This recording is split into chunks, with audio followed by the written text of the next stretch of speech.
all over it. Oh, geez. Oh, hey, we're live. It's okay. I can cut that part. I'm probably not gonna. Hey, I'm Vicious Seraph. Welcome to Vicious Rants. This is Everspace. I spent a good amount of the morning playing For Honor and bitching about it. Bitching pretty endlessly. And I wanted to do something a little more fun, a little more lighthearted, and rant about a game that I like and I'm excited about. Ooh, let's see if this is new. Please note 2 ships. Okay. Well, drats. I was hoping that the 3rd ship would be out, but I did check their page and it said soon. So, this is Everspace. There is a changelog. It's very cool. So that if you decide to, if you feel so inclined to pick this up while it's still in early access, you can do that. Now, I'm playing this on Xbox One. This is also available on Steam, I believe, for PC. Developed by Rockfish Games, and they are also working on VR support so that when you go to cockpit view, you can actually look around with your head and look out your various cockpit windows, which I think is fucking rad. So it's very much an active development. Rockfish has been. You can go to, if you're on Xbox, you can go to their little site page, their activity log, and they do frequent updates to let people know what's going on. So I'm gonna go ahead and hit continue, and you're gonna get to see what the startup page kind of looks like. It brings you right into your hangar, where you have your ship choices. This is the Colonial Interceptor. This is what they started with. Medium fighter class. It's my favorite so far. I say so far. A Colonial Scout, which is a light fighter, as you see there, comes equipped with different weapons and stuff like that, which I will show off later. And then there's this been announced. Honey, do you remember what I called this earlier? Colonial. Yeah, is that? Okay. Well, I believe it was Colonial Gunship, and I have a yes question from my fiance. So we're gonna go with Gunship until proven wrong. This is a roguelite type thing, where they are. This is where you get your persistent progression from. This is kind of the gameplay loop so far in its current iteration, and I'll talk about future iterations here a little bit later. But in its current iteration, you come here and you spend your credits on up. There's very nice UI here. I'll actually tell you if you can spend your money. What on? It'll be. I believe it's a green plus. The UI has changed since the last time I played.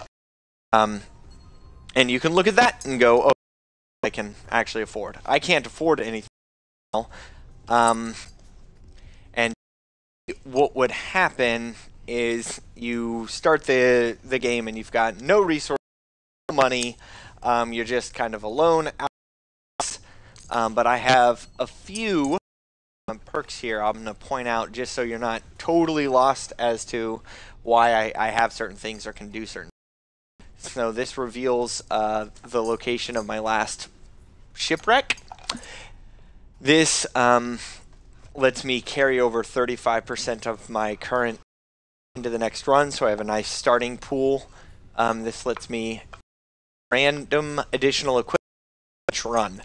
So you'll see that here in a second. And then of course I've got increased chance, better maxed out to 10%. If it's gold, it's maxed out, by the way. Seeing here, if it's gold, it means I maxed it all out.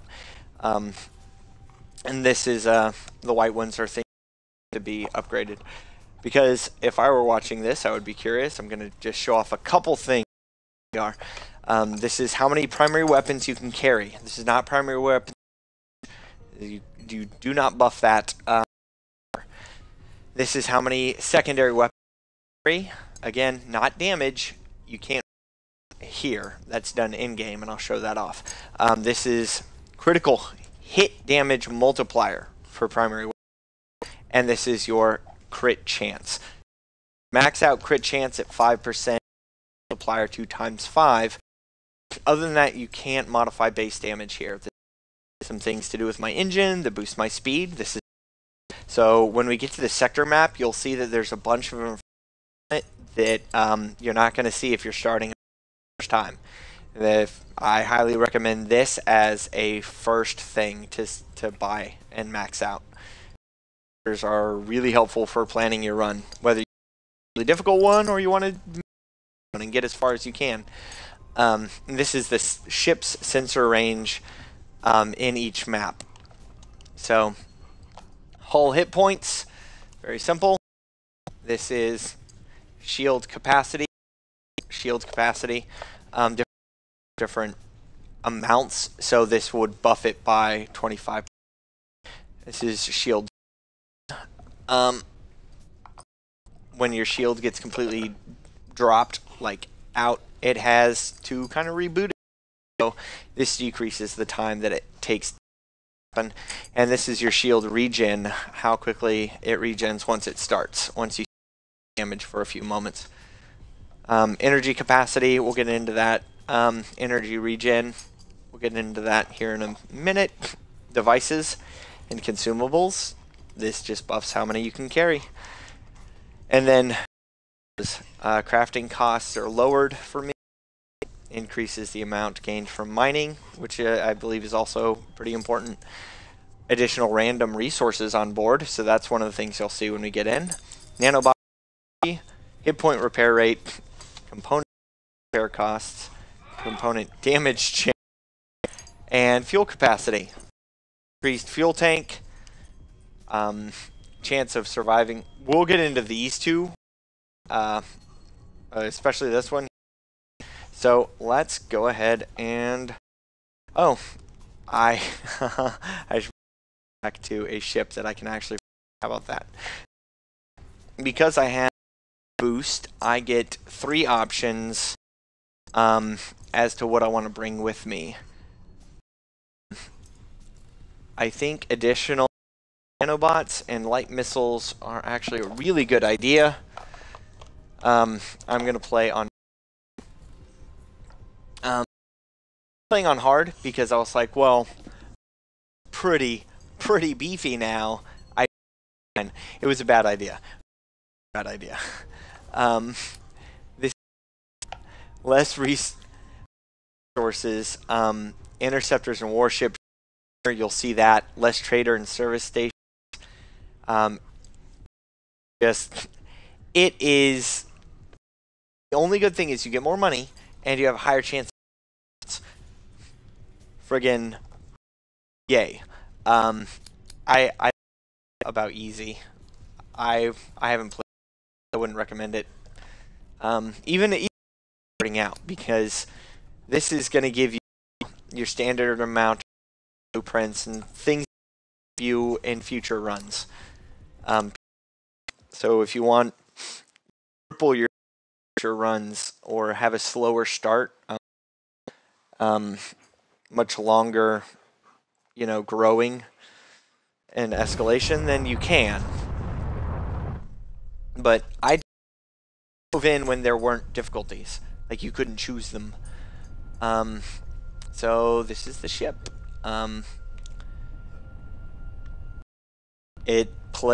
It feels really good, and plays pretty much how you would expect.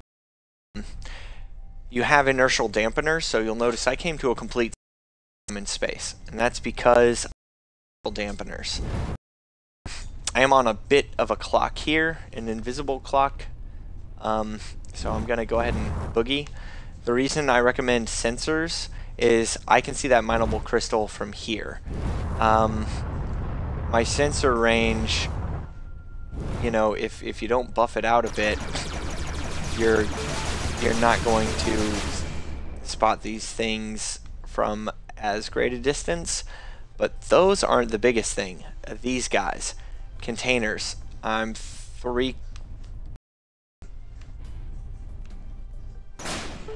not even a click away from it for it to show up. Those things are very, very difficult to spot if they don't for you. And speaking of highlighting things, scanning probe. There at the top, you'll see the far right is consumables. That's where my scanning probe is, and whip and overdrive is where your things that you use and refresh on a timer, so to speak. They have a cooldown. So this is plasma. So just like the other stuff that I grabbed a second ago, you just, instead of having to shoot it and then gather what falls out, you just get close. Oh, nanobots. Fucking A. Yes. So let's go ahead and look at the star map so you can get an idea of what I was talking about. This is your sector. You've got very easy to read kind of a key there to tell you what all the different icons mean. It's very simple, so you can plan out your run. This is why having some of those things upgraded is really important, because otherwise you wouldn't know where your next service station is. Service station carries fuel. You can trade things. When we get to a trader, I'll jump into that, because I don't want to. I believe this is the latest build, and I played this already. But until I get to one, I don't want to misspeak. But yeah, it's really, really good. I highly recommend checking it out. Now, bear in mind, it's not a complete game, so I'm not saying go out and buy an incomplete game. That is completely up to you as a consumer, but it is a game that I would keep an eye on. I would definitely, if you like space games, if you like third person, and you can go into first person. This is what I was talking about with the VR support. You can go into first person and with your VR headset look around and go, you know, I need to look out my left window, or I need to look out my right window, and you can do that, which is very cool. So now I know there's a service station here, so I can go ahead and plot out that's where I'm going to go next. Gray is the area. If you do not have those upgrades, which you won't on your first run because you don't start with any money, everything is gray and there's no icons. So you kind of have to just, you go into everything blind. I suppose I should show you some combat. There were some outlaw scouts in the last place. I didn't fight them because they ran into the other faction, which is the corporate guys. That's not what I meant to click. Okay, so I haven't played in a while. There we go. It came back to me. Just took a second. Oh jeez. Oh jeez, Rick. Oh jeez. Ow. Shit. Oh, it's a drone. So I'm getting stuff off of the dead bodies. Okay, so like a yellow circle is a.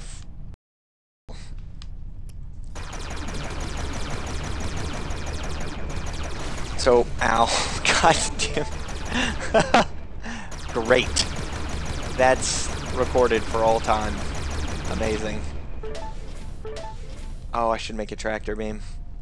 So, I want to show you, I bet there's a box here. So, I'm looking at it and there's nothing yellow, but you see that little guy right there in the middle of my crosshair? That is a box. They do shimmer. And upgrading your scanner makes it to where you still have to get, what, within 0.4? If I keep backing up, 0.5. I had to get within 0.5.